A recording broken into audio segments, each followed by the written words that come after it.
This evening we'll be speaking with 7 candidates. We hope the 7th will join us. We have 6 of them here tonight, and your calls are always welcome at 862-3966. I'll just introduce who we have with us this evening. We have Peter Diamondstone, who is running as a Liberty Union. Not running, just a candidate. You're not running. I'm always waiting for that. And it's not a race. We're not having a race. Thank you. Who is standing as a candidate for the Liberty Union Party. Cris Ericson, who is running as an independent. I am definitely running. Vote for me. I am running. Dan Feliciano, who is a Libertarian candidate. Scott Milne, who is a Republican candidate. Bernard Peters, who is running as an independent. And Peter Shumlin, who is the governor and is a Democrat. Thank you very much for joining us. Emily Peyton is an independent, and we expect she will be joining us over the course of the next hour and some change, 2 hours almost. So thanks, everyone. We're going to just start with opening statements. I'm going to give you a minute for your opening statements. The other questions you can have too. When you exceed your time, I'm going to raise the flag and hope that you wind it up. Okay. So could you please tell us why you are seeking the governor's Why I'm a candidate? Yes. Thank you. Yeah, my name is Peter Diamondstone, and I'm the only nonviolent revolutionary socialist on the ballot for governor. If I weren't here, you wouldn't have that option. I live in now Dummerston, not Brattleboro anymore. Live in Dummerston. All 4 of my children, most of my grandchildren, and my wife, we all live in Windham County. There is no possibility of saving the planet if we maintain a capitalist system of economy. There is no possibility.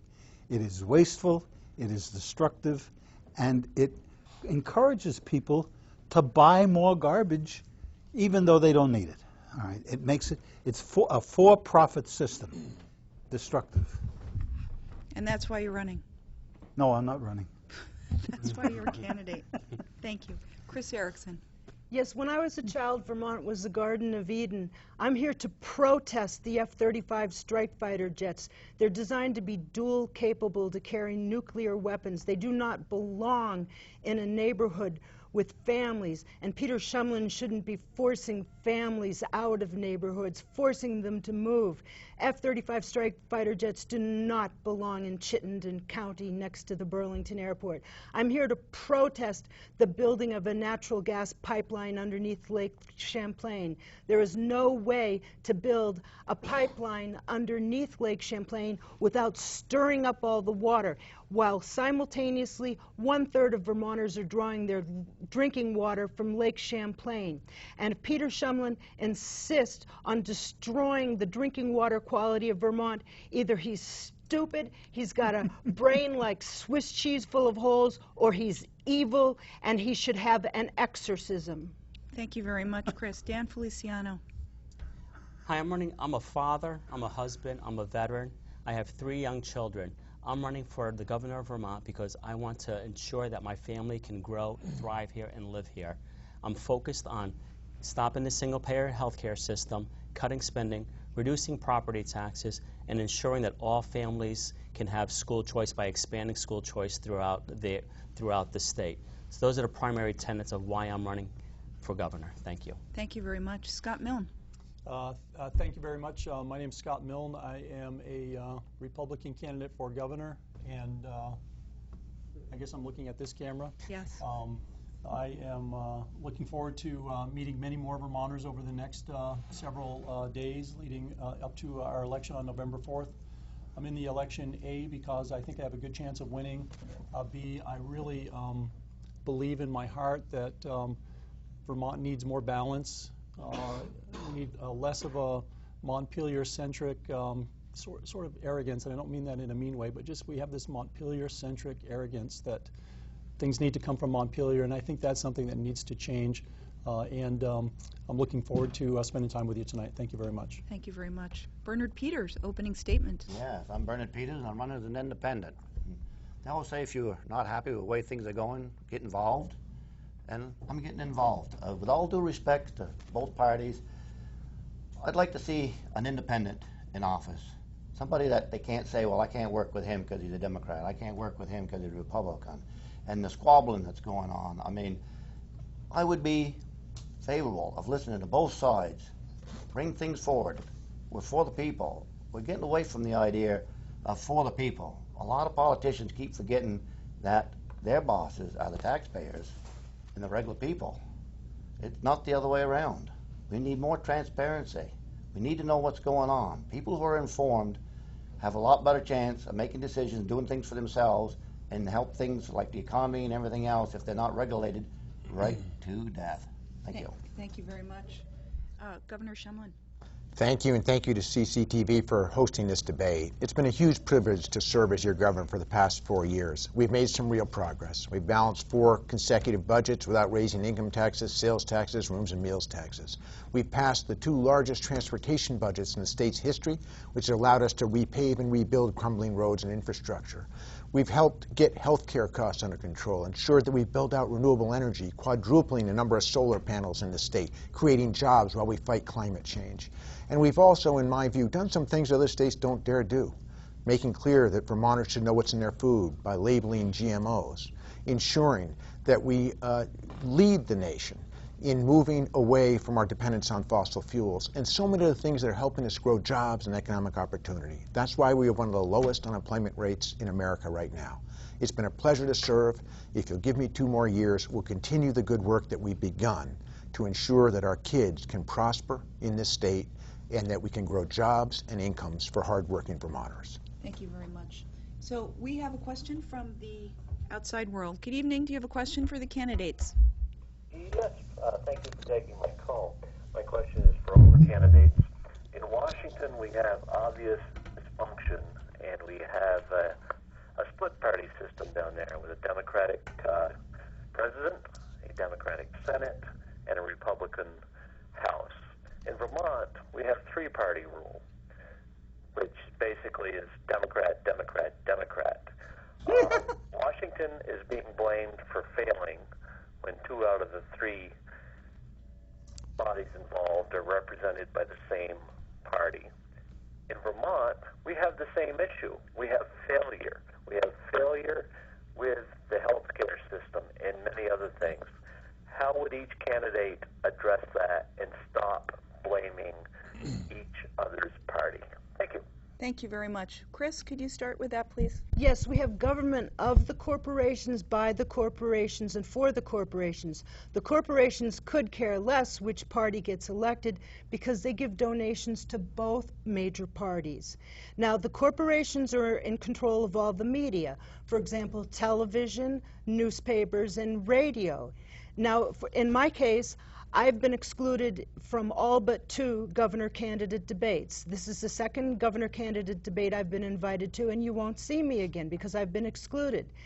The government of the corporations, by the corporations, and for the corporations is similar to what's going on in Beijing, China, where Beijing, China is trying to control who is on the ballot in Hong Kong. Now, these same Chinese corporations own some of the multinational corporations that own the subsidiaries that own the newspapers, radio, and TV stations in Vermont. So we may have a problem with Chinese control. But the bottom line is, so long as you vote for a major party, always remember that the corporations are giving donations to both the Republicans and the Democrats. Whenever you vote for a major party, you're voting for government of the corporations, by the corporations, and for the corporations. If you want government of the people, by the people, and for the people, vote for me, Cris Ericson. Thank you. Thank you. Dan Feliciano. So I think as the Libertarian candidate, I stand a fair chance of breaking the Republican and Democrat, the opposing views that are there. A lot of my positions have resonated well with some of Governor Shumlin's constituents as well as the Republican constituents. So being right there, I'm not too hot, I'm not too cold, I'm right smack in the middle, and my platform's resonating with both parties and the independents as well. So I think it would behoove everyone to work and collaborate with me, because as a turnaround consultant in the past, I've always had to manage diverse groups of people and bring them together to resolve serious issues that they may not agree on. So I think I would be the perfect candidate to address and listen to both the Republicans and the Democrats and whomever else is in the House, and ensure that as we do and listen to them, that we concentrate on achieving a common goal and that we can address that goal and be successful. So I think I stand a really good chance of bringing the parties closer together rather than alienate them. Thank you very much. Scott Milne. Thank you. I would say that the question, I kicked off my campaign at the Aldrich Public Library in Barrie, a place where my grandfather, as a first-generation American and Vermonter, learned to read. My dad learned to read. I hung out as a child in the streets in Barrie. I invited every sitting legislator, Republican, Democrat, Independent, Progressive, to my campaign kickoff, just as a statement of what my intentions are. I think if you look back at some of the great achievements in history, they've been achieved by a leader who comes in with majority control of the opposition party. One of the great examples is the civil rights struggle that was really championed by Lyndon Johnson, because he came in really with a reputation that you'd be surprised if he was the guy that did that. I think folks will be surprised at what we're able to accomplish in Vermont with a bipartisan, more balanced approach in Montpelier. And finally, I would agree with the caller that things are worse in Washington. There's a lot of reasons for it, but they're getting a little bit worse in Montpelier. And one-party control, whether it's a foreign nation controlled by a dictator or just a state that kind of has all gas and no brakes, I think it's a good reason why Vermont should take a serious look at Scott Milne for governor. Thank you, Scott. Bernard Peters. Yes, that's one of the reasons I'm running as an independent. I think it's time for a third party. Back years and years ago, I can remember that whoever got elected, was a Democrat or Republican, after the election, everybody got behind that person and they decided to do something for Vermont and the people. Over the years, it seems it's got to the point where it's party politics. We'll see if, well, he got voted in, I don't like him, I'm going to do what I can to hold him back, I'm going to do what I can to stop bills or hold back what might be something that's good for the Vermonters. You just can't do that. Under the Gold Dome, when you go there, even if you don't like the other party person sitting across the aisle from you, you're not working with him just for your own good. You're working for the state's good, the taxpayers' good. And as far as I'm concerned, if I was governor, everybody would work. If you didn't like each other, settle it outside in the parking lot. But where you're there, you work for the people. And you make sure that you're doing your job you're getting paid for by the people. Thank you. Thank you very much. Peter Shumlin. You know, I agree with the caller that I think we're all discouraged with what's going on in Washington, D.C. And, you know, let's be honest about this. In 2010, the Tea Party got elected to Congress. They came in saying, shut down government. Government gets in the way. It doesn't help folks. And we're going to stand in the way of progress. So it's been really frustrating for the Democrats in the Senate and obviously for President Obama. Having said that, I disagree with the caller's premise that that's happening in Montpelier. Listen, as your governor, I can tell you that we're looking for good ideas, and we work together in this state in a bipartisan spirit to get things done. We've got the most responsive democracy of the 50 states. We show up on town meeting day and vote on our school budgets, decide whether to buy a lawnmower for the schools. We all gather together and make those decisions. We know our legislators. We can call them up. We know our state senators. We can call them up. We hopefully know our governor, can call him up. So the bottom line is, I'm proud of the fact that we put partisanship aside after the election, and we go in and we say, let's roll up our sleeves and do what's best for Vermont. And you know what? We're getting results. At a time when we have paralysis in Washington, having governors and legislators that work together, put partisanship aside, and do what's best for the citizens is unusual. It's happening in Vermont, and I think we should be proud of it. Thank you very much. Hold on, it's not happening. You guys are steamrolling the GMO bill through. You guys are steamrolling health care through. There isn't a bipartisan relationship in in Montpelier at all. You guys the Democratic Party has been just steamrolling the citizens and forcing your agenda on the people. So please, Pete, don't say that. Well, you know, we can debate each topic that you raised, but I just want to point out, if you go look at the votes on the GMO bill, it had huge bipartisan support in both the House and the Senate. So I would disagree that in Montpelier, we're focused on party. You know, Lieutenant Governor, who's of the other party, is a member of my cabinet. I think I'm the first governor in history that's had a member of the opposing party join the cabinet. So my point is, we put partisanship aside, we do what's best for Vermont. My view is that letting Vermonters know what's in their food is good for Vermont. Thank you. Cris, follow up? Yes, I'm very glad that you passed the GMO bill for to label foods for whether or not they're genetically modified or genetically engineered. But simultaneously, you're buying chemicals from Monsanto, which is your opponent in court, and you're dumping these chemicals into Lake Champlain to so-called treat invasive species, invasive aquatic species, which means to kill them. And you're dumping these Monsanto chemicals into Lake Champlain, from which 1/3 of Vermonters draw their drinking water. So you're not only just as bad as Monsanto, but you're paying their legal fees by buying their chemicals. Thank you. Why don't we go on to Peter Diamondstone, your response to the question. You want to let... No, I'd like you to go, please. Okay. Thank you.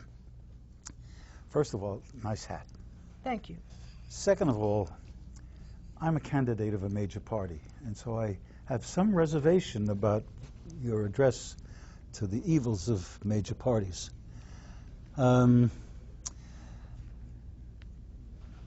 The similarity between the Democrats and the Republicans make it impossible for any real change to happen. The Doobie Brothers, Shumlin, Sanders, Leahy, Welch, Democrats and Republicans, support turning Burlington into Bagram 2 so that we can launch airstrikes of nuclear weapons against Russia, because the quickest way is over the top. These, you watch them again on other international issues, all the Democrats and all the Republicans in Congress, all of them were in favor of arming and rearming and continuing to arm and expanding the armaments of the Zionist regime in Palestine so that they could defend themselves against the behemoth Gazans. Right? But all of them, Democrats and Republicans, they are the war party. It's not one of them the war party, they are the war party. And it is war and the war industry that is chewing up everything and creating what we call climate change. More, just think of it, a tank going 1 mile uses 35 gallons of diesel fuel, all right? And the aircraft and the bombing and the rest, You can finish your sentence. there is no way out of this except to get rid of capitalism, which is the source of war.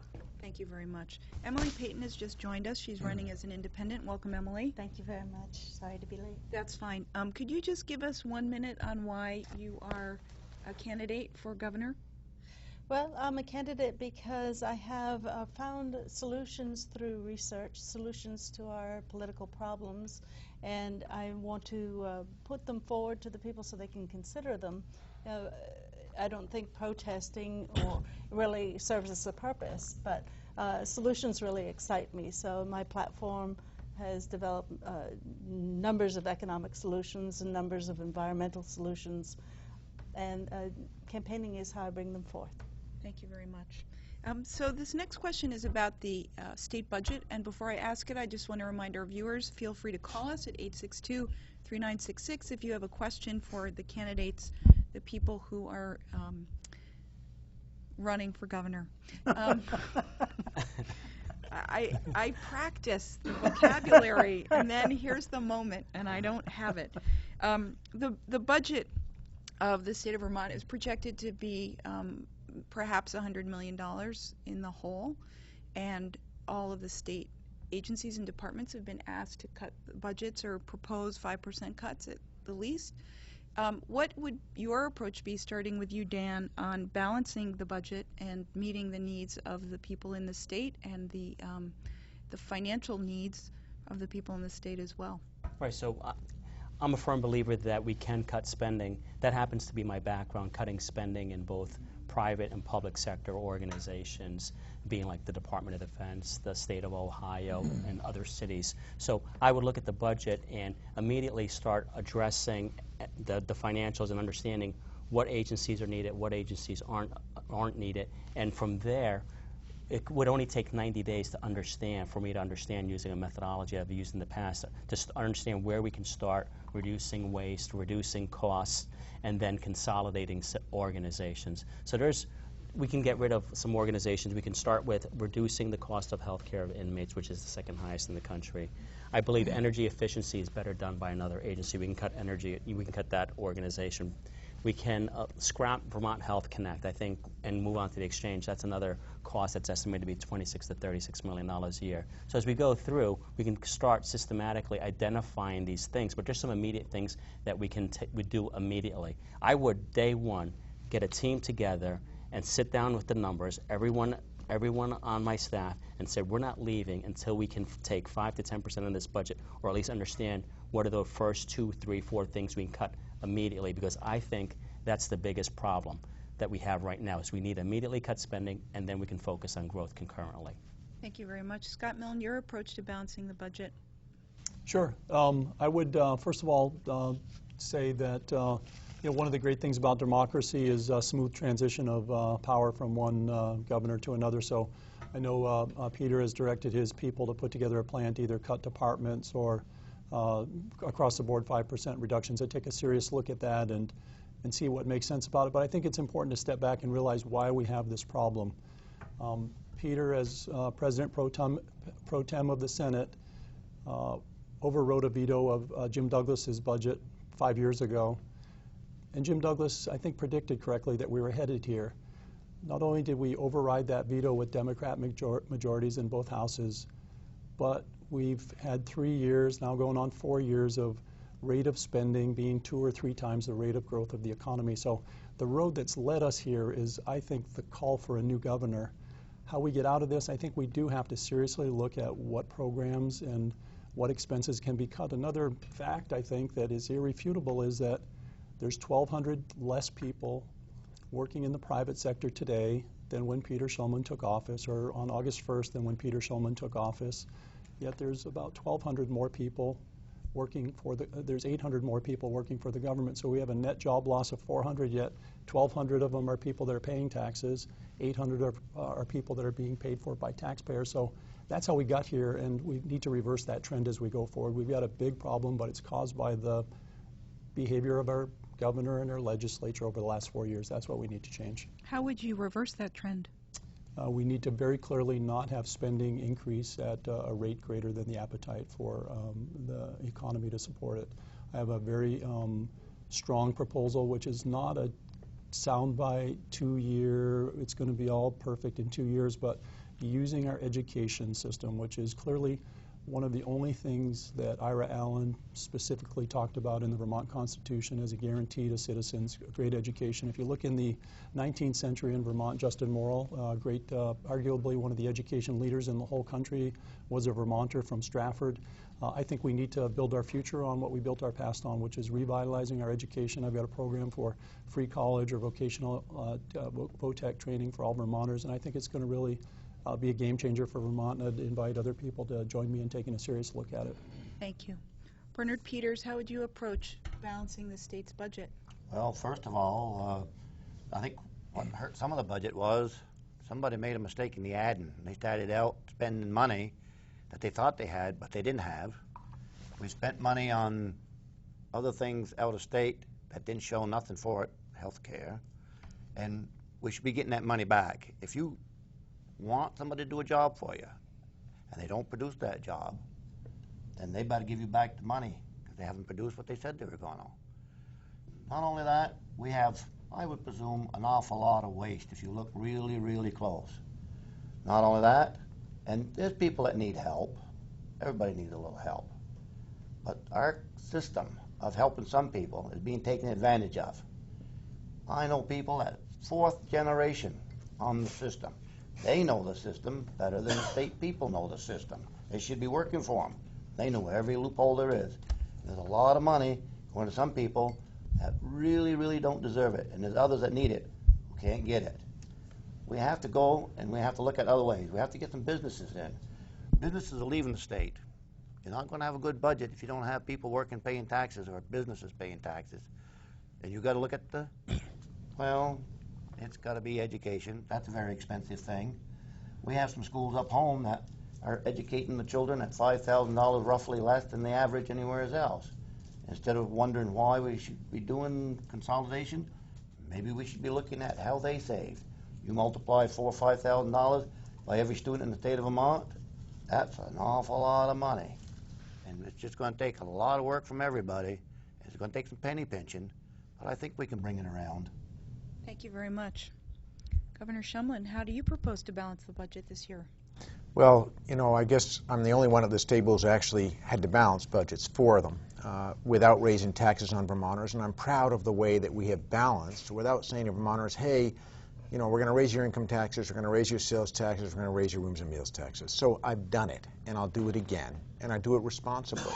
And one thing I'm proud of is that while we have, contrary to what Scott Milne says, while we have bent the curve on growth and actually balanced that budget year after year after year, which is why we have a AAA bond rating, the only one in New England, one of the few in America, we've also,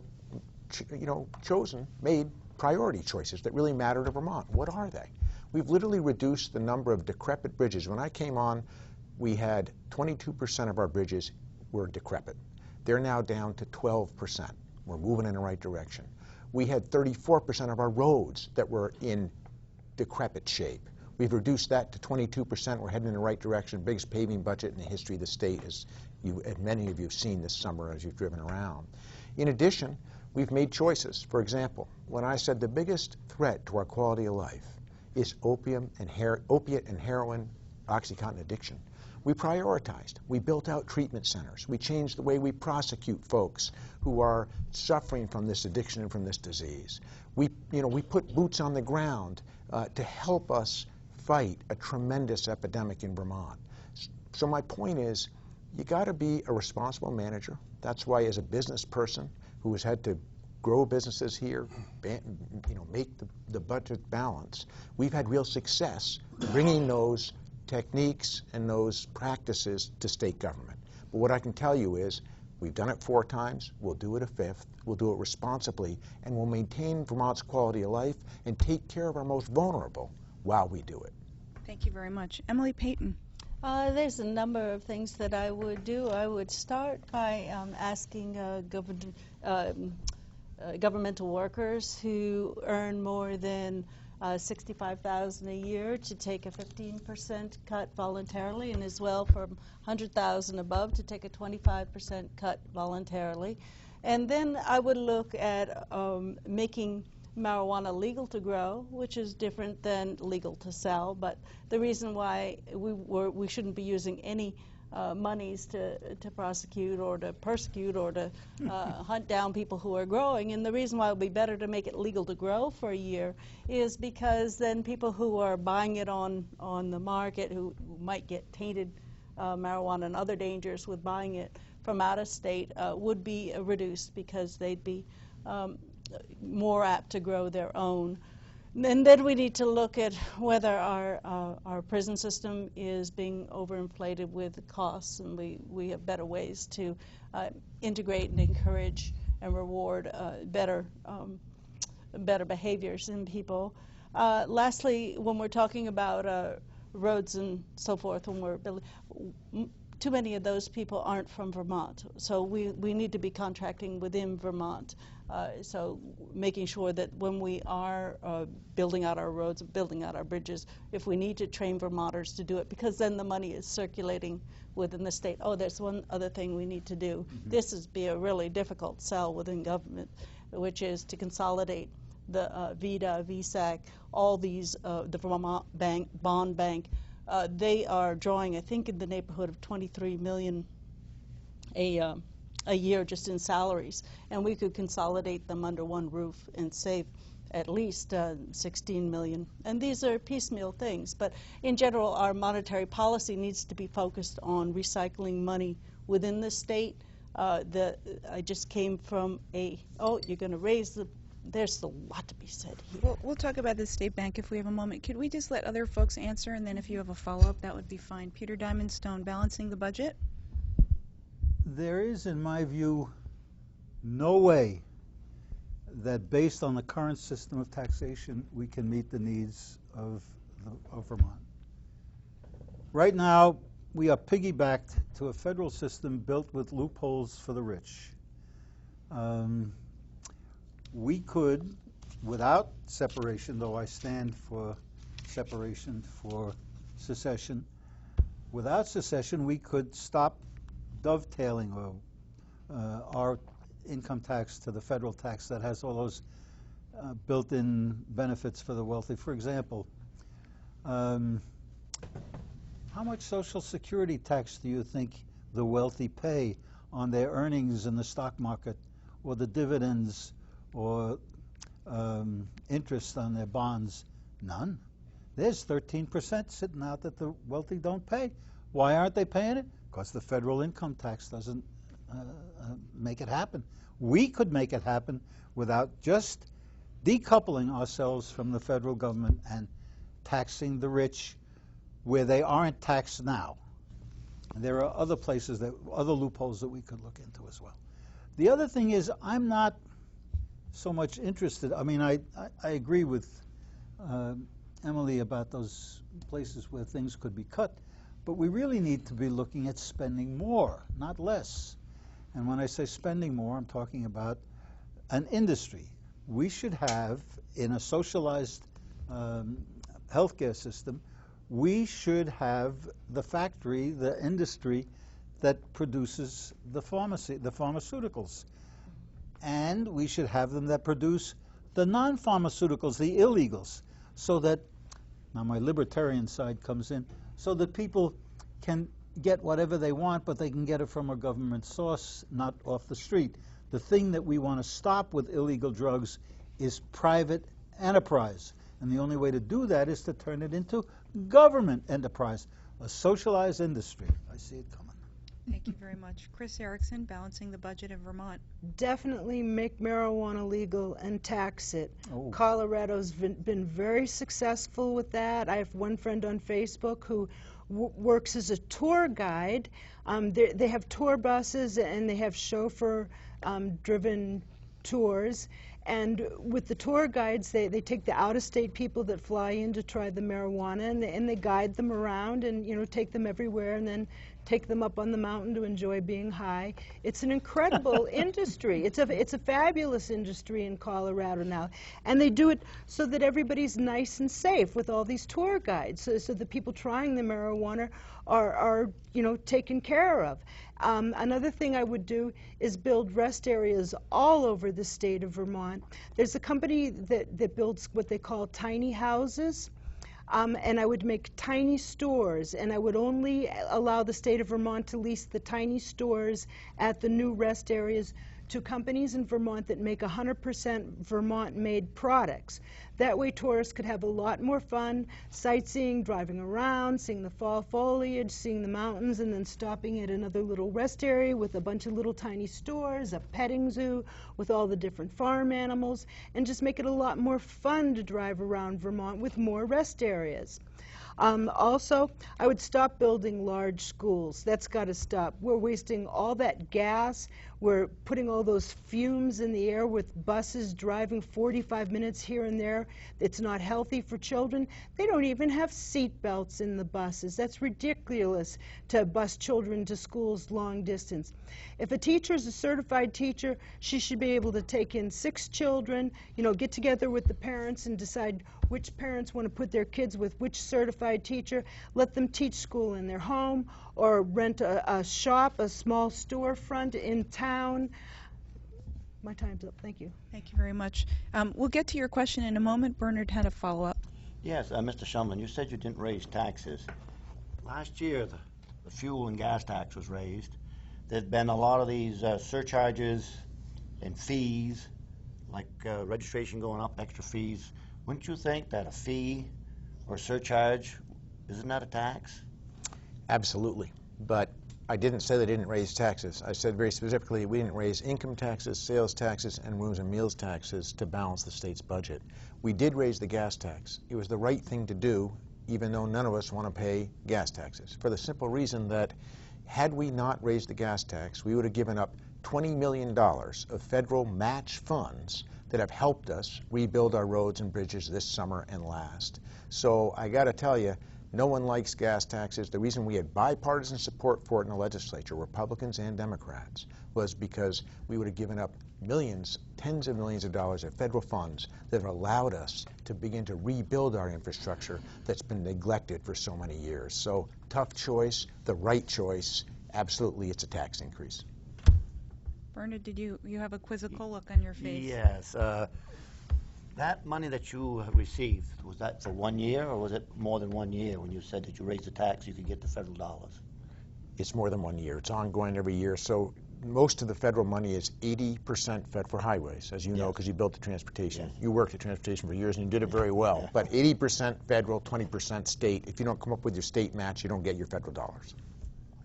Dan. So the state, the state, you talk about balancing the budget, but you did so with one-time Obama stimulus cash, and we still have a $3 billion unfunded retirement system that we've failed to address. So I think it would be better to have a budget, cut our spending, and this way we don't have these federal dollars dangling over our heads, so we have to raise taxes to reach out and ask for more federal money. We need to be independent from the federal government, and that's the responsible thing to do. We need to cut spending, Governor. You haven't talked about cutting spending. You talked about balancing the budget with one-time Obama stimulus money. You look at our budget, $1.4 billion comes from the general funds. Everything else comes from Uncle Sam. That's not the place we need to be as Vermonters. We need to be independent and free. So let me just respond to the 3 points, Dan, because they're all legitimate points. The first is, on the stimulus dollars, I didn't get the largesse of the stimulus dollars. It was actually the former governor, Governor Douglas, under President Obama's stimulus plan, who took in hundreds of millions of federal dollars, and by God, we needed it, and so did the other 50 states, or we'd have sunk into a depression, certainly a very bad, worse recession than we did. Second, in terms of cutting, I just did the adjusting, cutting, whatever you want to talk about, for the last 4 budgets by balancing 4 budgets without raising income, sales, rooms, and meals, and that matters. And finally, and most importantly, while I am sympathetic to the spirit that we want to be independent in Vermont, Vermont is one of the states that imports federal dollars. So if you say to the federal government, we don't want your money, you've got to turn to Vermonters and say, in order to do what we need to do, we've got to pick your pockets more deeply because we're one of the states that takes in more federal dollars than we send down to Washington. So I don't think we want to mess up that relationship right away. Thank you. Let's, we've had this this very patient person. He just left. Call us back. 862-3966. If you call us back in the next 30 seconds, we'll take your call. Otherwise, we're going to the next question. I'm going to go to the next question. Okay. So there are a couple of ways to deal with, I'm just killing a little time because otherwise this dear person needs to wait until we all answer. So there we go. Thank you very much. Thank you for being so patient. Do you have a question for the candidates? Yes, I have a question for Governor Shumlin. Okay, we're going to need to generalize that to all the candidates, so if you could, that would be helpful. Absolutely. So the question that I have for all the candidates is how willing are the candidates to get universal health care passed so that it's a fair system so that people don't have co-pays and everybody gets the coverage that they need? Okay, very good. Thank you so much. That's a great question for all the candidates. Scott Milne, why don't you start? I would respectfully disagree. I'm having trouble remembering which camera I'm looking at, but I guess I'm looking over here again. It's the one with the light. You can't It see goes on about 10 seconds after you start talking. It does. It's good. It's so I think it's a great question. I think it's unfortunately for Vermonters and folks that bought into this reckless path towards single payer was going to not only revitalize our economy, but was going to provide great improvements in health care for people. That has not happened. I think Peter Shumlin's going to wait until after the election to admit or announce that we're not going forward with a single-payer plan. It's technologically not possible. There's a report that came out from the Joint Fiscal Office in August that validates that. It's fiscally not responsible or possible with a nearly $2 billion price tag on it. So unfortunately for Vermonters, I think Governor Shumlin's greatest priority has turned out to be his greatest failure. There's other failures, too, that I think we need to take a look at and learn from as we elect a new governor. Governor Douglas had a blueprint for health which decreased the uninsured rate in Vermont by about 25%, really with very little money spent. The nearly $100 million that we've spent on this experiment has not increased the uninsured rate. There are deductibles. That's going to be part of things. I think the goals, the lofty goals of Act 48 to get everybody insurance and take the tens of thousands of people in Vermont that currently don't have insurance is laudable, something that we need to work on, but I don't think it's something that's going to be solved in the next 2 years. Thank you very much. Bernard Peters. Yes, I think we're going to have to start all over again. I mean, we spent some money, a lot of money, don't have nothing yet. I've said this before. We have some of the smartest students and some of the best schools on the East Coast. I think that one of these colleges, if it was put out there to all the colleges, could come up with a health care program that would work for everyone. Because these young people who draw up this health care program, first of all, it's going to probably be good because they're going to have to live with it a lot longer than we are. So they're going to look out for their future. Second of all, it should be very inexpensive. And I think this would be a great way, I mean, to save money, have a health care program that would cover everything because they're very smart. I mean, they're a lot smarter than the older generation, I know that. And that would save Vermonters hundreds and hundreds of millions of dollars. I mean, when you rush into something too quick, it usually costs you money one way or the other. And I think that's what's happening. This way here, I think we might be able to have something that's very inexpensive and good for every Vermonter, young or old. Thank you. Thank you very much. Peter Shumlin. Well, I obviously disagree with Scott's analysis of where we are. Listen, the biggest obstacle to job growth and prosperity for Vermonters is the rising cost of health care. And one of the biggest obstacles to quality of life is the choices that Vermonters have to make, whether it's where they work or what they do to get insurance under the current system, making often really horrid choices to get that coverage or failing to get it.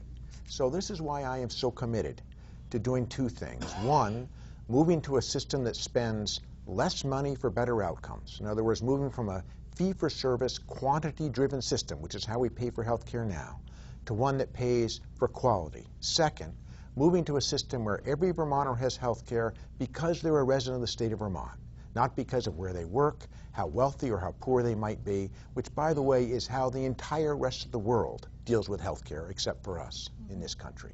So, and to pay for that, instead of through health care premiums for insurance companies, through a progressive taxation system that brings us to a system where you pay based on your ability to pay. Now listen, that's incredibly important. It's important that we get it right. What I find frustrating is that candidates suggest that the path that we're on, at least some on this panel, is the wrong path, and therefore we can just keep doing what we're doing. There isn't a doctor, a hospital administrator, or I don't think a Vermonter who believes that we can sustain income growth, that we can get money in hardworking Vermonters' pockets if our health care costs keep going up 10, 20, whatever % higher than our incomes. I mean, we know what happens with insurance premiums every single year. So to answer the caller's question, I'm committed to a universal health care system that spends less money for better health care outcomes, where you have health care as a right and not a privilege, and where we lead the rest of the country in getting this right so that we can grow jobs and grow prosperity, put money in in Vermonters' pockets, and have a better quality of life. Is it easy? No. Must we get it done? Yes, we must. Thank you very much. Emily Peyton. Well, I don't disagree with the goal, but I think the way that you are going about it needs to be reexamined. When I look at the Cuban system of healthcare, they have probably the most optimal healthcare system in the world. They've been exporting doctors. Many people don't know this, but they also will educate doctors from around the world for free, and they bring healthcare to the people. They're the first people that really were the principal integrators of universal healthcare. So what we are doing, and I don't understand how you could possibly fund all these methadone clinics without putting out some laws reducing the amount of prescription drug practices. And again, we need to go back to the core reasons for ill health. The core reasons for our ill health, of course, are environmental. They're socioeconomic, because we don't have the amount of money in circulation on a lateral basis. We don't have enough money in circulation amongst the people who need it to engage in the economy. So they have unusual stressors. I mean, if they're going to work like robots, day in, day out, week after week, and so forth, there's no flexibility to be able to cope with biorhythms, just to use an odd term in a political debate. But we need to really fund, as you said, not the fee-for-service, but salaries. And we also need to look at restricting what the demands of big pharma are. We really need to look at that and look at how can we increase good food. I mean, if we increase perma-farms, farms that are producing, we need to increase our food output, local food output, exponentially. And with that will be increased health. So that's what I would say we need to do. Thank you very much. I just want to remind our viewers, if you have a question for our panel, 862-3966. If there's anyone in our studio audience that has a question, you may also write it down, and I'd be happy to ask it. Peter Diamondstone, your view on the future of healthcare in Vermont. I don't think single payer, so-called, is a solution. What it does is take a fixed amount of provided services and spread it out over more people, thinning out what's available. But there is a way to deal with this, and that is the Liberty Union platform. First sentence says, it is the responsibility of governments, all governments, to see that everybody on the planet, not in the United States, not in Vermont, on the planet, has a materially secure life. And specifically saying, in addition, and including socialized health care. Now, socialized health care means, to me, that there's no profit in any aspect of it. And I want to refer to the marijuana issue. When you tax marijuana, you increase the price so that private enterprise has an opportunity to get in. So I oppose all sin taxes, oppose all co-payments and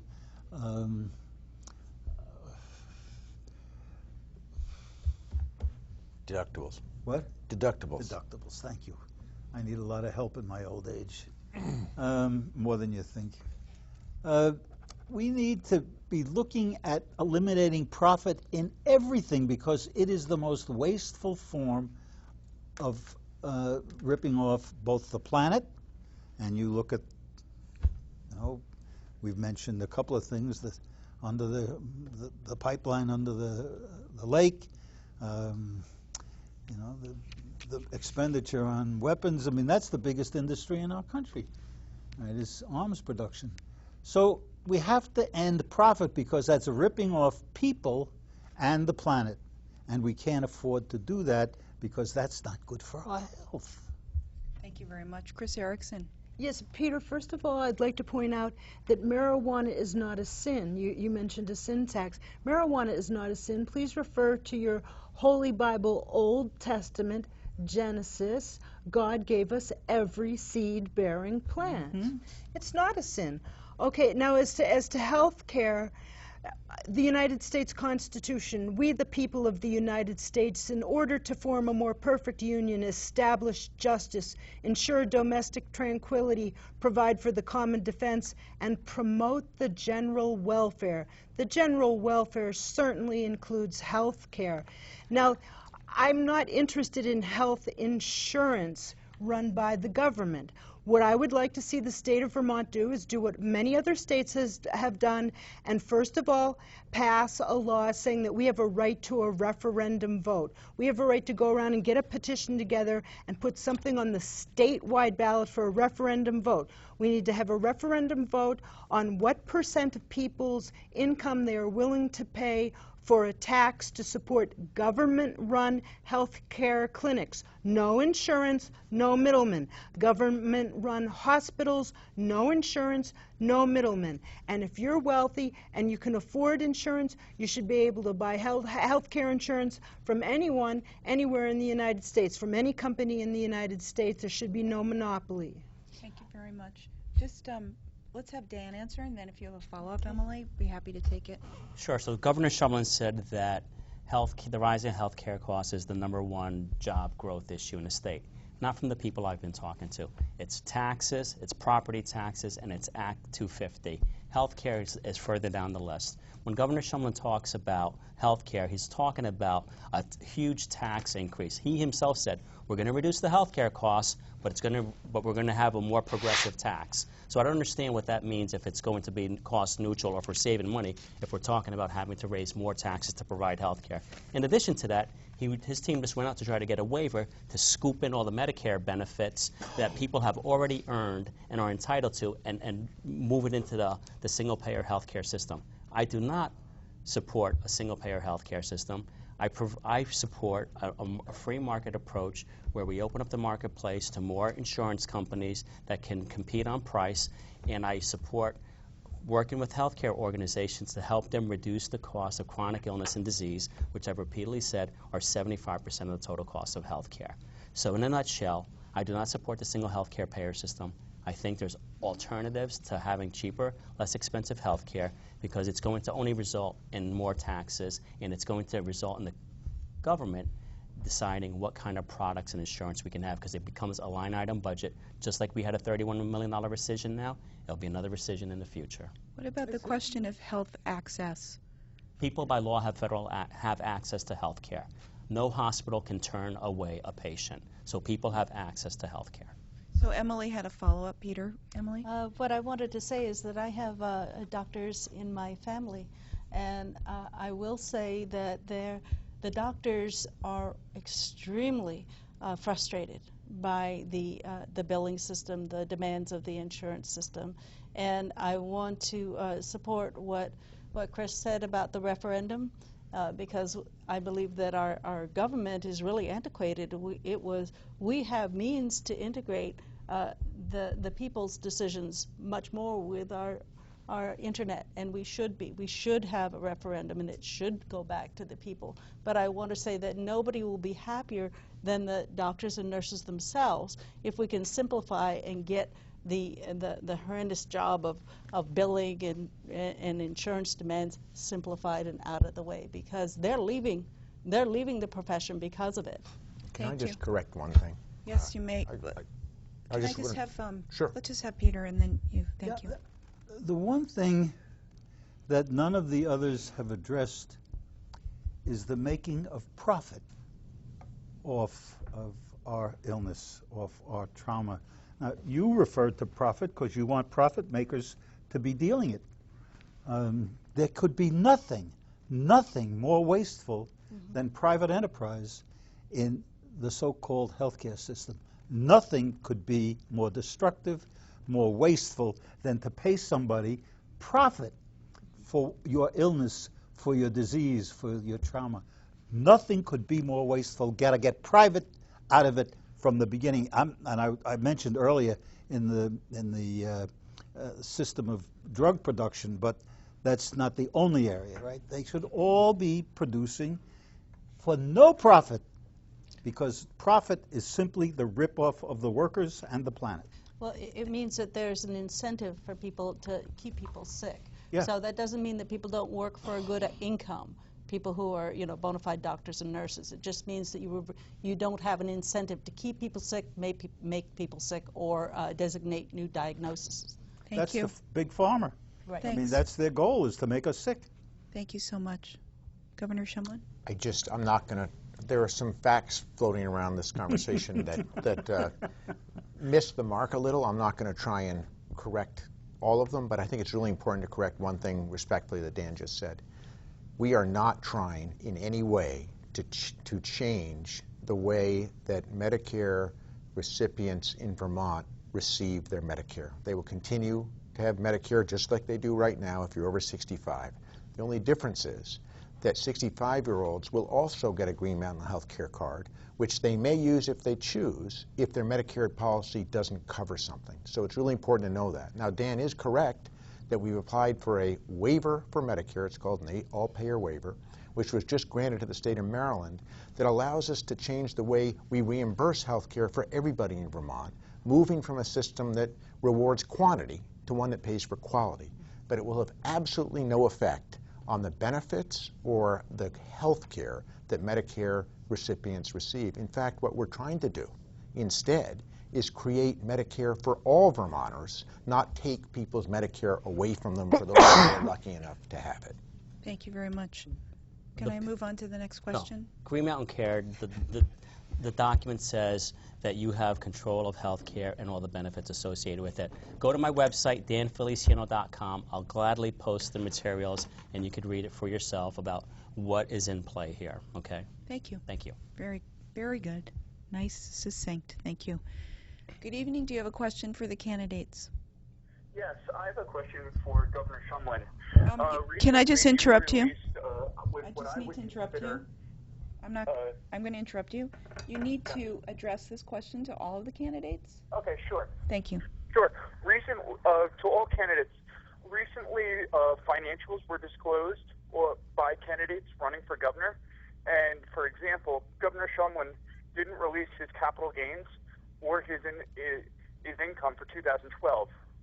And I think that that's absolutely unfair when someone who's over 10 million net worth is over $10 million isn't disclosing how he's making his money while he's governor.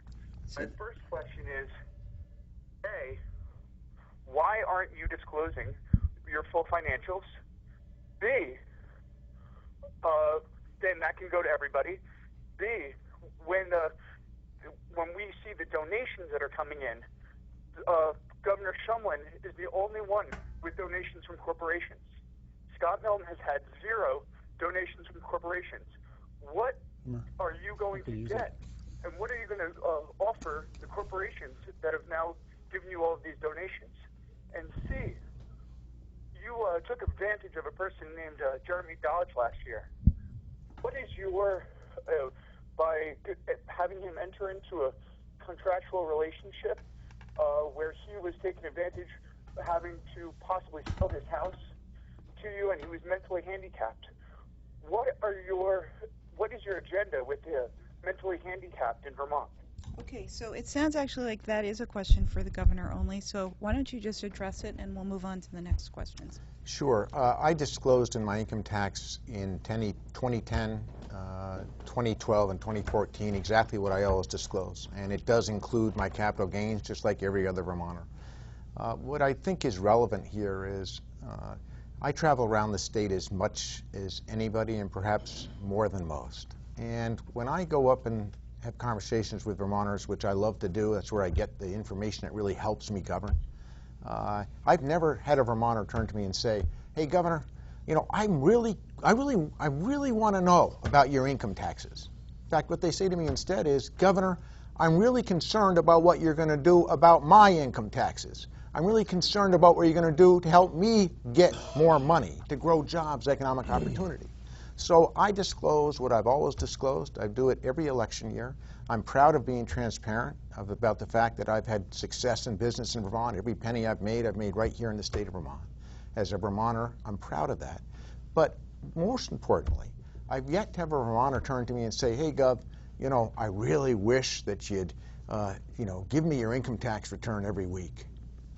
So there were 2 other questions, and one of them had to do with the land deal and your approach to people with mental disabilities. Okay, well, first of all, I'm not going to talk about my neighbor because he's my friend and my neighbor, but I'm going to say this.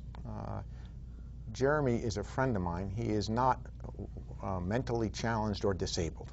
I can tell you that. Secondly, as I've said many times, it was an unfortunate transaction that I regretted, but it had a very positive outcome for Jerry, for me, and for his family.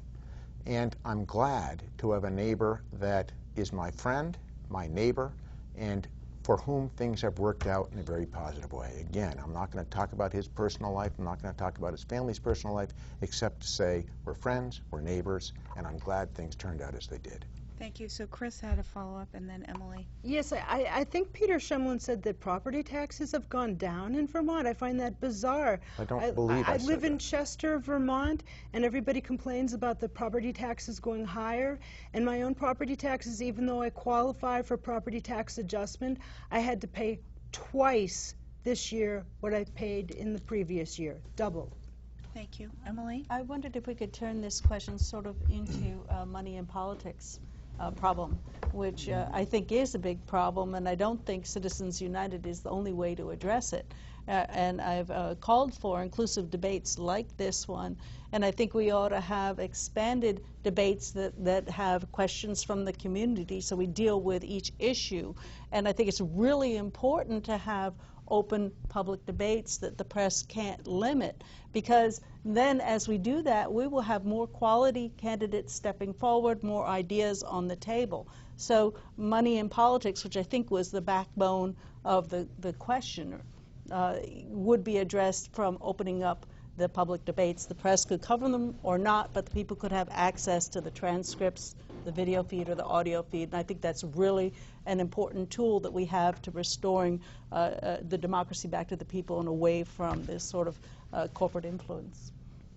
Does anybody like to comment on that? That is an important question, and I think it was the B in the A, B, and C of the person that called, and it had to do with how campaign contributions influence decisions. And perhaps, Governor, you could just take that one, and then we'll have everyone else take a opportunity to answer that one. Sure. Listen, I am grateful for the people that donate to my campaign, and I think it shows the enthusiasm for the things that we're getting done in Vermont. And, you know, people donate to a candidate because they believe in them, and I'm glad that I have folks that believe in me from all walks of life.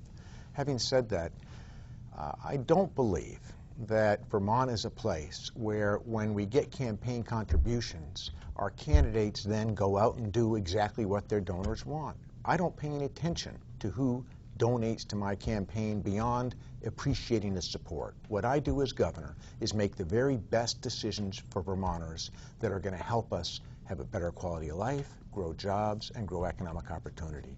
And if a donor disagrees with me, so be it. If they agree with me, I appreciate it, but it doesn't influence the work that I do for the people of the state of Vermont. Thank you. Peter, and just take a minute on this question. I know it's a huge one. This is the 23rd time that I've been on the statewide ballot, and you know what? No corporation has ever contributed 1 penny to my campaigns. Not one. You want to outvote them? What I think we should do is let them contribute as much as they want, as long as the state matches that contribution to every candidate so that we all go in equally funded. That would be a system we could all work with.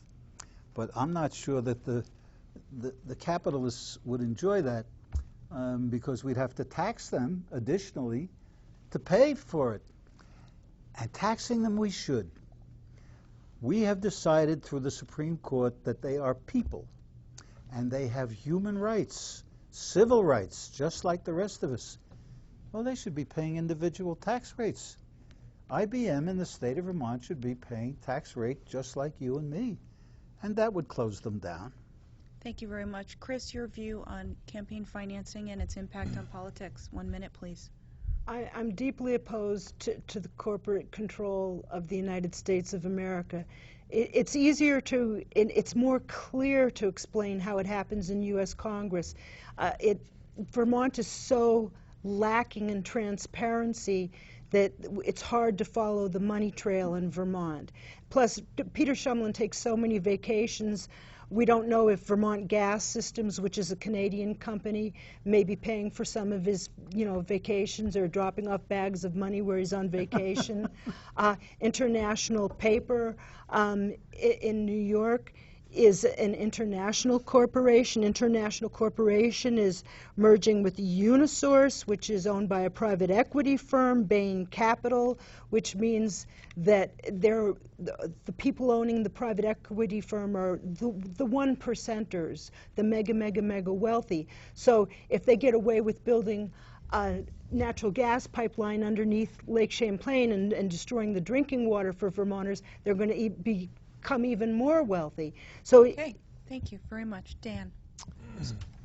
Campaign contributions are disclosed. It's transparent. So, Governor Shumlin has raised a lot of money. People believe in him, and he's disclosed them. He discloses it on all his campaign reports. I think, I'm okay with that.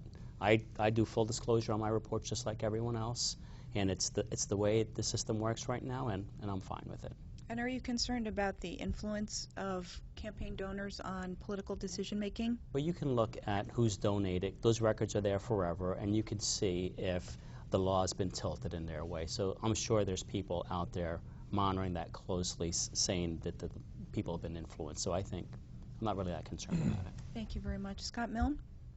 Dan does do a good job of getting his campaign finance reports done. Not so good at getting them in on time, Dan. Just for in case you're wondering, it's a complicated issue, and it's one that I think is important. I think what we need to do, and I've called on Governor Shumlin to join me in asking the legislature to pass a law requiring gubernatorial candidates, after they file nominating petitions, to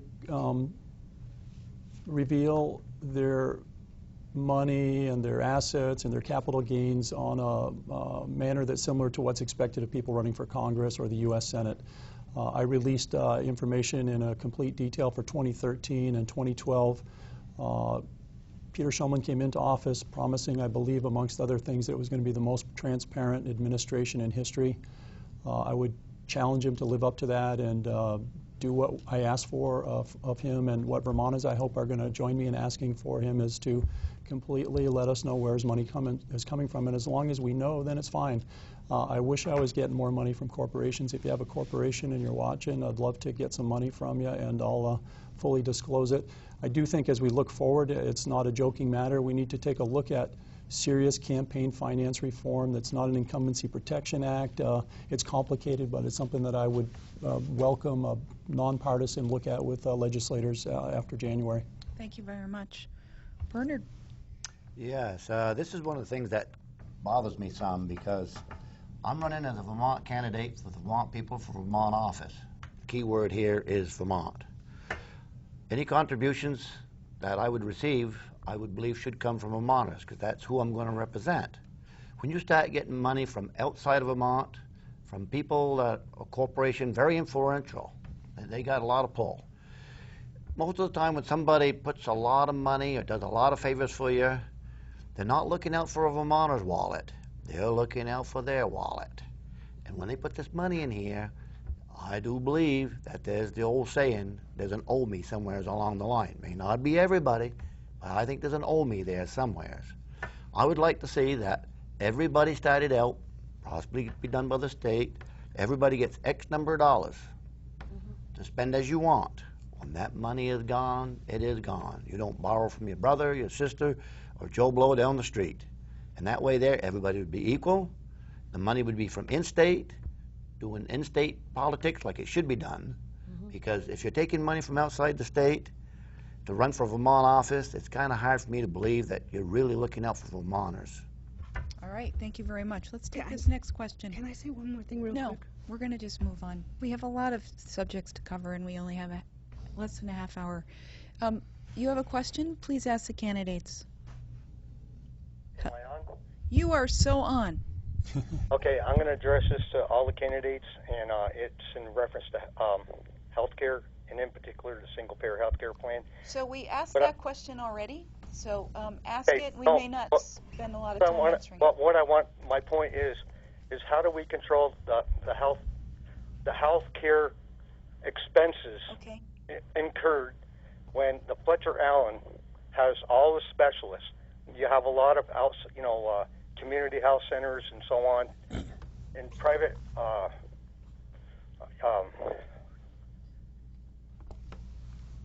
places where you can go for immediate health care.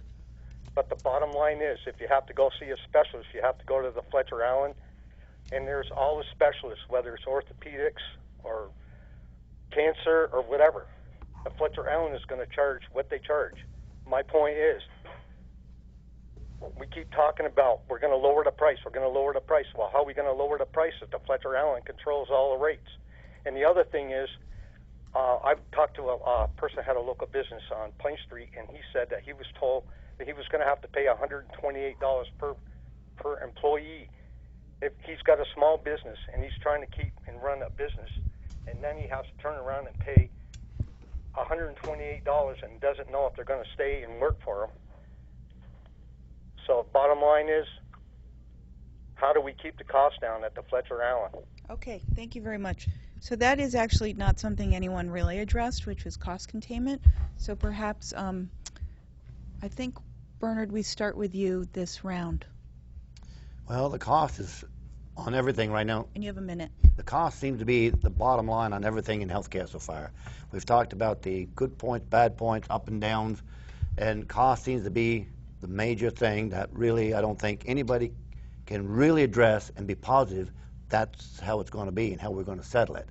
It's going to take a lot of looking, a lot of digging, and a lot of compromising to find out if these hospitals are willing to do things fair for everybody. I guess that's the bottom line, being fair. You know, I mean, you can price gouge if you want, like a lot of businesses do, but I guess the bottom line is to make sure, maybe through negotiations or whatever it has to be done, that they're going to treat everybody in a fair way. I think that's about the bottom line you're going to be able to do with health care. It's going to have to be fair. Governor, how do you propose to contain healthcare costs? Well, I don't just propose it, we're doing it. The Green Mountain Healthcare Board is working together with our hospitals, our docs, our nurses, our providers. This is a conversation that's not happening anywhere else, I don't think, in America the way it's happening in Vermont, to move the system from one, as I mentioned, that's based on quantity of care to quality of care, fee-for-service to quality, and that's going to make a huge shift in the way we spend dollars on healthcare. Listen, the math on this one is simple. Right now, Vermonters on average spend 20 cents of every dollar they make on healthcare, on average. So if you make $1 in Vermont, 20 cents is going to healthcare. If healthcare costs grow in this decade at the same rate that they did last decade, that number doubles. And I haven't met a Vermonter from any political party who says, hey, I think that's a recipe for income in my pocket, for income for my business. That really sounds like a great economic plan. So that Green Mountain Healthcare Board is working with our providers to move the way we pay for health care to one that moves away from quantity, from volume of work, and instead to quality, preventative care, getting off the smokes, going running, eating Vermont-grown food, doing all the things we know we should be doing, and it will change the reimbursement system that is currently driving costs faster than we can earn those dollars. Thank you very much. Emily Peyton. Yes, I think that we all individually have the power to reduce our health care costs. If you look at changing your behavior, you shouldn't be eating at McDonald's or Wendy's.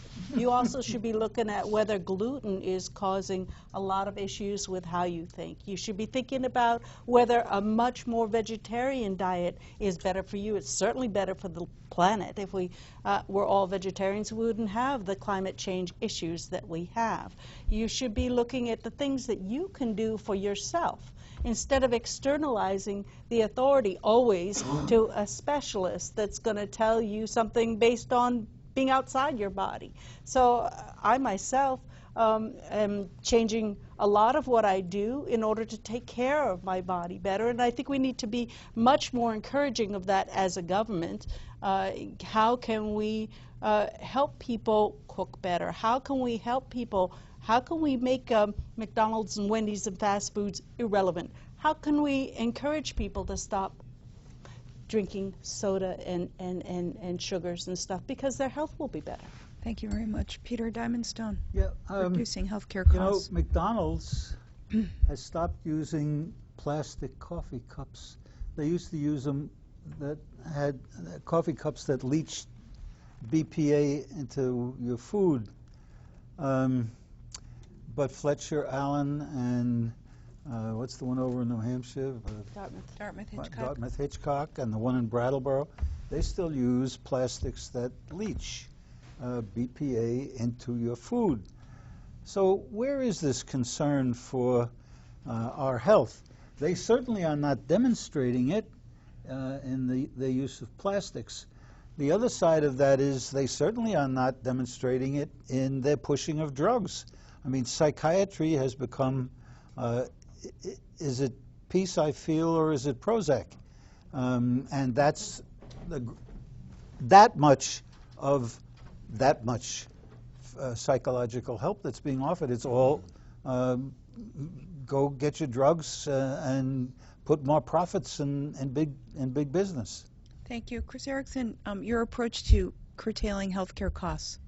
Yes, when you're mentioning Fletcher Allen wouldn't be in my system of government-run healthcare clinics and healthcare hospitals, which would be paid for by a percent tax on your income, everybody paying the same percent.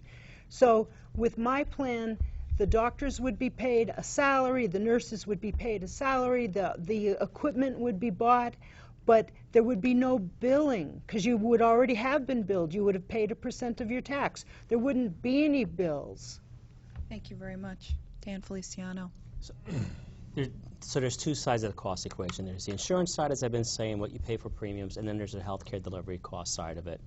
Companies have already worked, and private companies, as well as insurance companies and private industry have already put a lot of the programs in place that the governor has spoken about.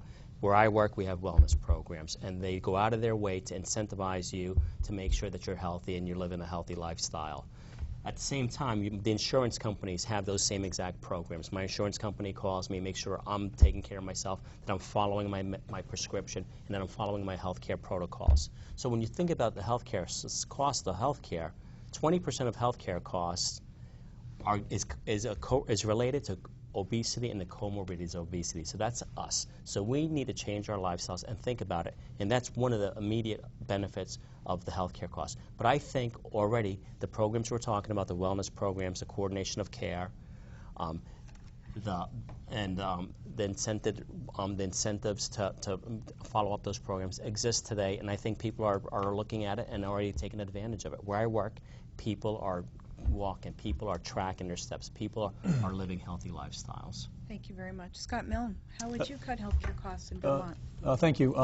First of all, I do agree with Dan. I've been blessed to spend a lot of miles on the roads and meet a lot of people over the last several months, and I don't think that healthcare, I think the uncertainty about what's happening with this experiment that we're trying out with healthcare is a big concern to people, but taxes, jobs are the number one and two things I'm hearing about from people. So we've got a lot of change going on in the planet right now in the U.S. with the Affordable Care Act.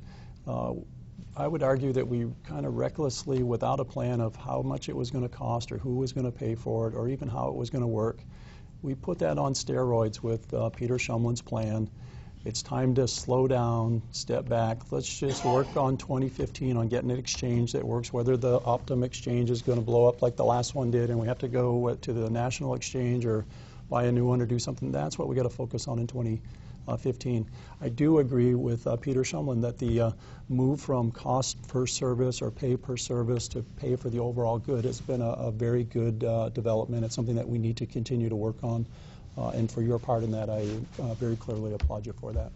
Okay, thank you very much. So the next question, just to remind people, 862-3966, feel free to give us a call. We have, I think, time for one more question from the public. Let's talk about education. Consolidation has been proposed as a way to reduce education costs in Vermont. Do you think that that's the way to go? What other approaches do we have to guarantee a good education at the that we can afford in the state? Governor, could you start, please? Well, let me first say that I think we all agree on this panel, or at least most of us, that property taxes are too high. It's a huge burden for Vermonters, and it's one of the top issues that Vermonters are facing that they want to see change.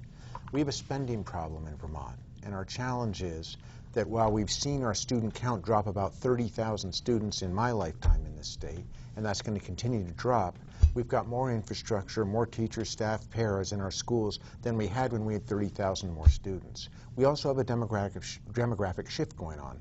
Folks are moving in from rural areas to urban areas. So what's the solution?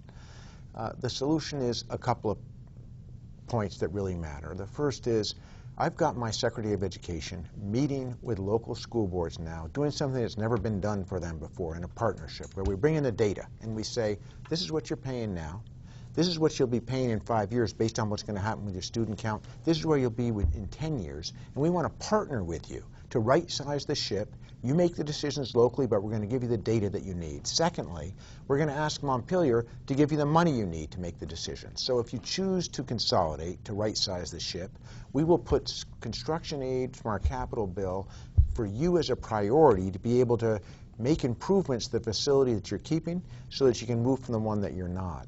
Now listen, getting property taxes lower really matters to Vermonters. What Scott Milne has proposed is to, and he agrees with me that we have a spending problem. I agree with him that we need to do everything we can to reduce our per pupil spending without destroying education. But then he's suggesting that we should spend that money before we take it in on a new commitment that's going to allow the education to fund to and property taxpayers to have to support an entirely new program. So what I'm saying is I want to work together with local communities, with the legislature on every idea that works to reduce our education bills, to reduce property taxes. I don't want to take the money, take it from one pocket and put it in another and ask taxpayers to keep paying, which is Scott's plan. Thank you very much. Emily, Peyton. Well, for one thing, life is a lifelong education. We are all learning all the time, and learning is always free as long as we want to seek it. You can seek to learn just about anything you want if you really want to learn it. So the equation that money, not having money will prevent you from learning something is a false one. However, that being said, that you haven't spoken about increasing or allowing homeschoolers to have money for, they're already paying taxes, they ought to be having the value of those taxes should they choose to homeschool. And there are wonderfully bright people. Some of our brightest are coming out of homeschooling specifically because they aren't being molded as per a educative system that's being developed by a corporate federal systematic output model. So I really would like to see Vermont begin to fund homeschoolers and encourage homeschooling because there we will find the free thinkers, the people who can think out of the box, the people who aren't being tabulated by metadata and they aren't being expected to become certain things that the corporations need. And so I think that's my time. It is. Thank you. Peter, could you tell us if you support consolidation as a way to rein in education costs, or do you have some other recommendations? I don't consider that to be a key question. That's a question that I think each community should be deciding for itself, and nobody should be imposing it. My position is that we need to spend much, much more, and I agree with the Republican here, that we should be, now that he's agreed with Bill Meyer and his program of 1958, calling for people to have education from birth through higher education, paid for by society. Now that he's come across on that, we need to look at it one step further, because people who go to school increase the wealth of society. Every economist from the far left to the far right agrees that the wealth of a society is in part made up of the learning of its members. So when a youngster learns 2 and 2 is 4, that kid has contributed to the wealth of our society. What do you call people who contribute to the wealth of society and get paid room and board? Those people are called slaves. We need to pay people for the work they do. People go to school, they should get paid a minimum wage to go to school. And that, I think, would do a lot to relieve a lot of home problems as well. But without looking into those ramifications, it's a matter of just plain pure justice, that when people work, they get full pay. And if you're working in a capitalist system, you never get full pay because the capitalists are ripping the top off your salary in what's called surplus value. And that money goes to the stockholders and the high-paid salaries above. So one of the things we have to do to make this possible is to eliminate capitalism. Thank you very much. Cris Ericson. Yes, I want to stop building large schools and start putting schools in downtown areas. Right now, for example, with Burlington High School, it's down a long drive. It's totally, completely isolated from downtown Burlington. The kids don't see the ebb and flow of life and business. I want to just stop building large schools anywhere in Vermont and take downtown areas all over Vermont and take a room from a storefront here or a room in a private home there and have the classrooms all over downtown where kids can really experience the ebb and flow of life. Thank you very much. Dan Feliciano, do you support consolidation as a way to rein in education costs, or do you have some other alternatives? I think school costs are best controlled by the local community. I want to give the communities the option and control of their schools. So by doing so, the superintendents of the school and so on can decide how to fund their school and what the actual taxes should be. And I think by making them more accountable to their dollars, they'll understand, they'll rein in those budgets. But I think government control of the school system is not the right thing. And I think forcing school systems just because the money happens to go to Montpelier and distribute it from Montpelier is definitely the wrong thing. Return control back to the schools. Let them make the decisions, and the communities will have skin in the game and up and down. You know, have a vote up and down in those budgets. Thank you very much, Scott Milne. Peter Diamondstone, I know you've been running in Vermont for a long time. No, never running. You've been standing for office for a long time. If you actually wanted to endorse a Republican in 2014, it would be incredible for your resume, and I would welcome the opportunity. So thank you for saying something nice about my education plan. It's a true honor to have something in common with you, and I think it's important to remember and that. Bill Meyer. Yeah, that's over my head, but thank you. But I do think it's important just to remember, I think all of us here have a lot in common. We're all doing this because we care deeply about Vermont, and we have plans for a great Vermont in the future. We have some different ideas. My idea of a cap is to be a catalyst to force the legislature and the governor to do what has not happened. With Peter Shumlin as President Pro Tem of the Senate, he blocked Jim Douglas on reform things. As governor, he hasn't done anything. One of the primary reasons I'm running for governor this year is that Peter Shumlin, after the legislative session was over, went around and talked to newspaper editorial boards all over the state and claimed it was the most successful legislative session in history. And I think it's the least effective legislative session I've seen in my lifetime. The cap idea is designed, whether I'm governor or somebody else at this table is governor, to force the legislature to act. There's a $43 million increase in property taxes, which is a statewide property tax. I appreciate that Peter Shumlin's changed his rhetoric since last week, and now he's not saying he's never raised broad-based taxes. He's just mentioning the three that have not raised. Property taxes are going up by $43 million this year. That's what the Joint Fiscal Office says. What I have on my website is a well-thought-out plan that's based on my talking to Vermonters all over the state this summer, doing what I promised I would do when I got into this election, which is to listen before I act. I promise you, take it to the bank. If I get elected governor, that's what I'm going to do. Go to scottmilne.org. This is 7 pages of well-thought-out ideas about how to improve Vermont's economy on the foundation of our education system. Connects directly to Ira Allen in the 18th century, to Justin Morrill in the 19th century, to Bob Stafford, other great Vermonters in the 20th century.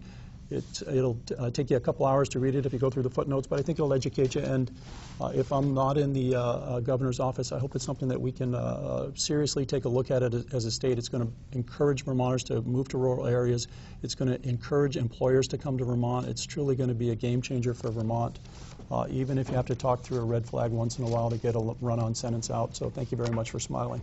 Thank you very much. I think everyone finished dinner, and they're ready to call. The initial look at this looks like we have single-payer health care, now we have single-payer education.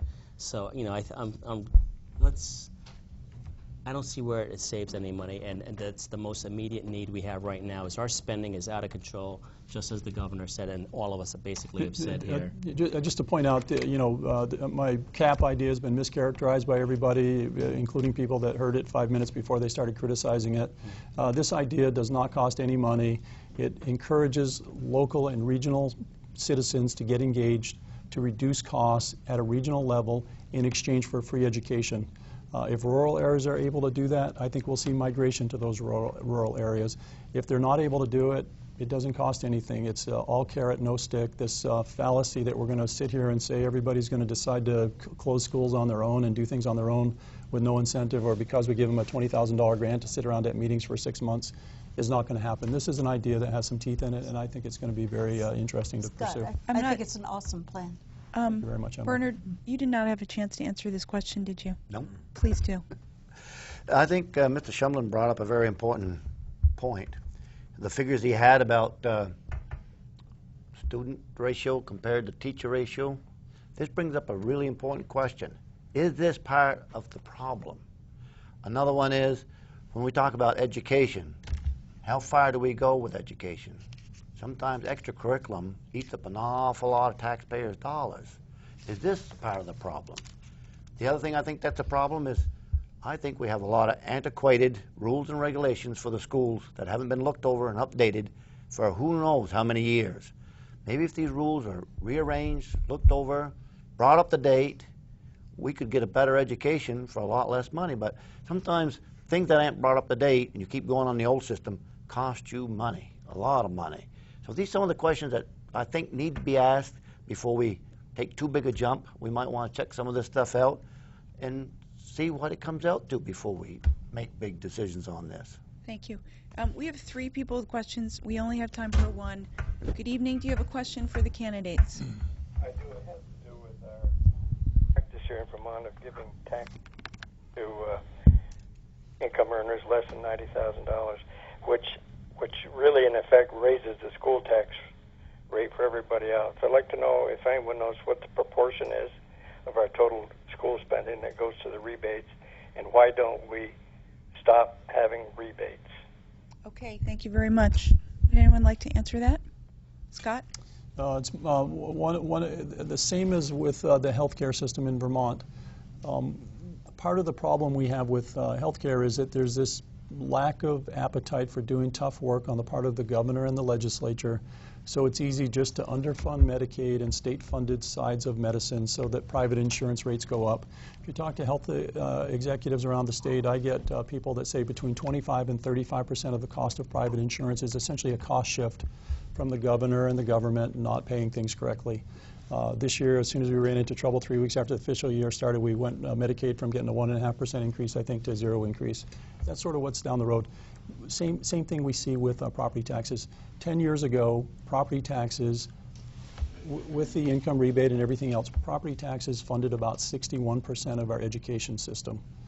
This year, it's 69%. We've got about a $1.6 billion budget, so 8% increase or cost shift.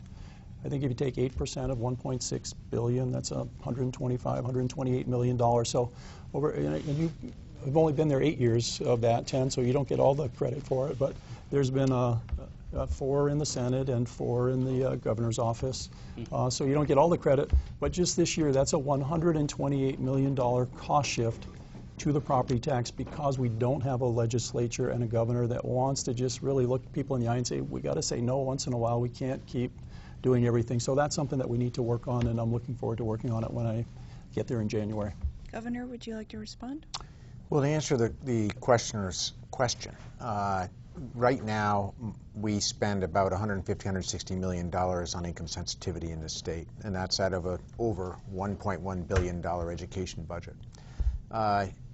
The reason that we did that, and frankly this was started by Tom Salmon back when he was governor many, many years ago, was that the challenge is this.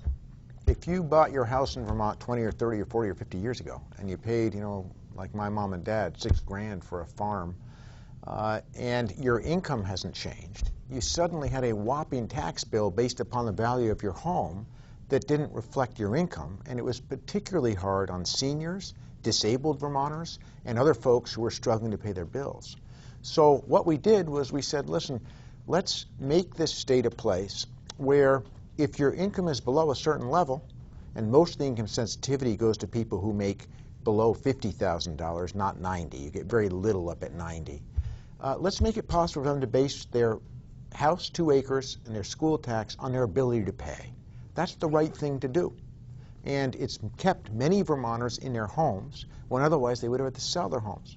So if someone wants to take that away, you know, don't sign me up.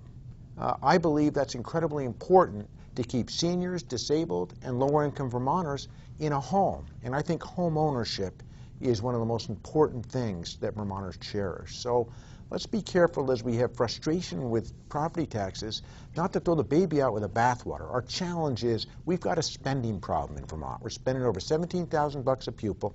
That number's going up faster than our incomes. It's going up faster than we can afford. We as a community have to figure out how we spend less money for better outcomes. We've got fewer kids that we're educating. Thank you. So we have time for... We keep talking about the spending problem. You've had 4 years to address the spending problem, and all you do is talk about balancing the budget. Well, Dan, if I can just respond to that, because it really matters. Listen, Vermonters are smart. They understand that what we choose to spend on our schools happens at town meeting, community by community across Vermont. As long as we continue to make choices where we spend, local communities choose to spend at rates that are higher than our incomes, we're all going to pay high property taxes. We've all got to get in this boat together. I will help lead. We've got a property tax problem that is based on spending. We've got to find a way, without destroying the quality of our education, to reduce our spending. Yeah. Peter, it will be cheaper for us to simply give homes to the homeless than we do this voucher system. So we need to work on doing that. We don't have time, so and I just inserted that because it would be. Cris? I just want to say something. Low-income Vermonters who can't afford broadband and who can't afford Wi-Fi and who go to the public library, for example, the Fletcher Free Library in Burlington, Vermont, aren't allowed to use headphones. And Fletcher Free Library, I went there recently, they refuse to allow adults to use headphones. So you're cut out of a lot of educational opportunities. They said children could use them in the children's library. Chester, Vermont, no headphones. I don't know how many other libraries in Vermont are depriving people of educational opportunities where they could learn to make more income, because public libraries, and not all of them, Springfield, Vermont does allow headphones, but all the libraries that don't allow adults to use headphones are depriving them of educational, online educational opportunities where they could learn to earn more money. Yeah, that's Okay, ridiculous. thank you very much. We have time for just under a minute in closing comments, and I'm going to ask Emily to start, please. Emily Peyton, you're running as an independent for governor. I am, and I'm going to leave my website up today.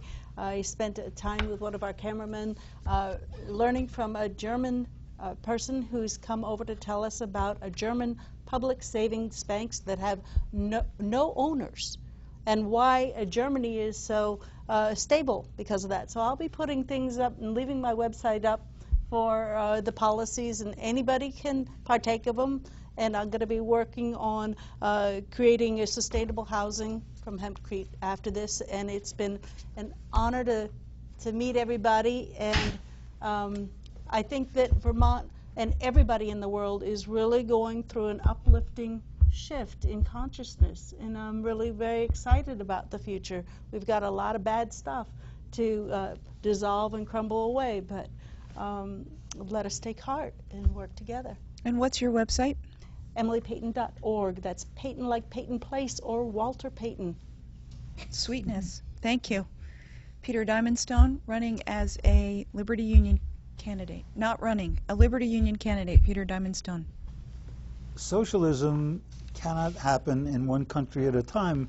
You've seen it happen in your lifetime in 1953 when a socialist government took over Iran. Look at Iran today. Eisenhower killed him, threw the government out, and put in the Shah.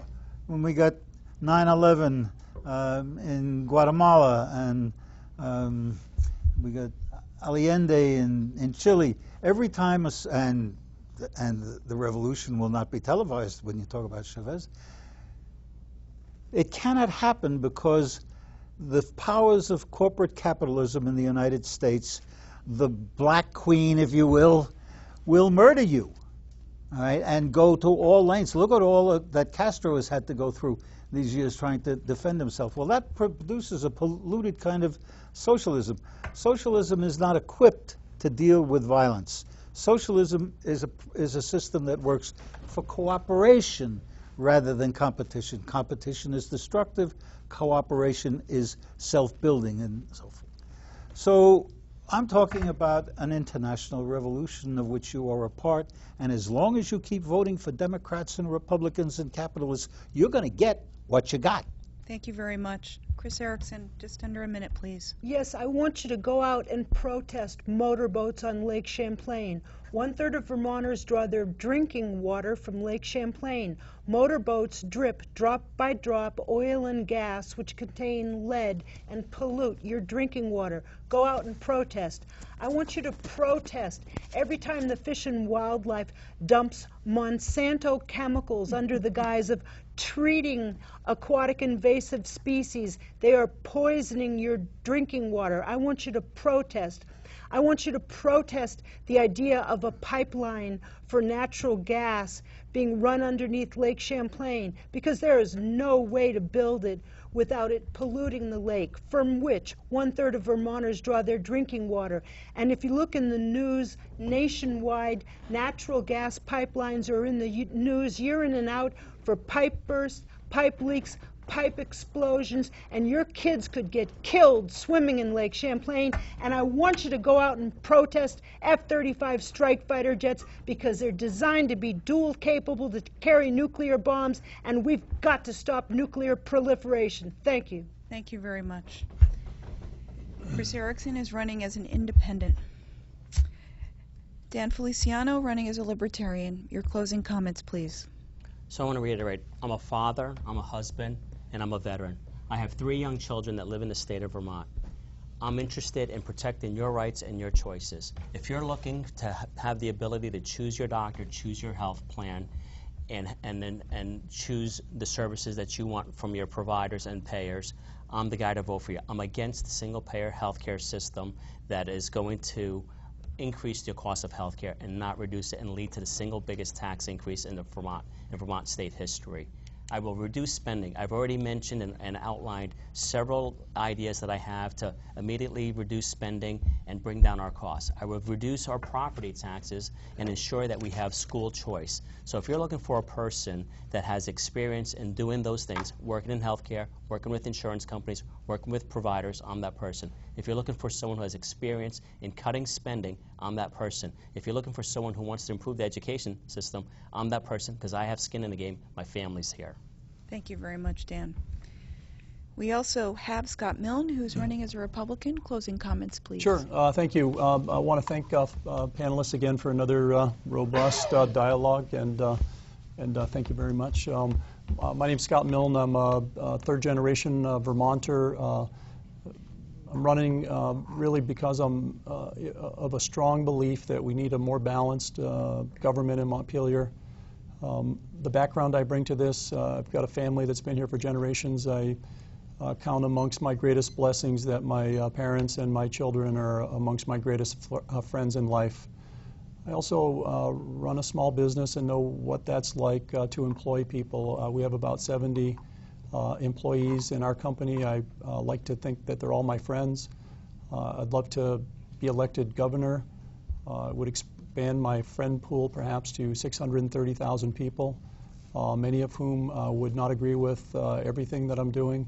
But I believe everybody would appreciate that I'm going to look you in the eye, listen before I act, and really try to get to work and tackle some big problems that we have on the horizon. And appreciate you taking a look at my website, scottmilne.org, or reaching out if there's any questions I can answer for you. Thank you very much. Thank you very much. Bernard Peters, independent candidate.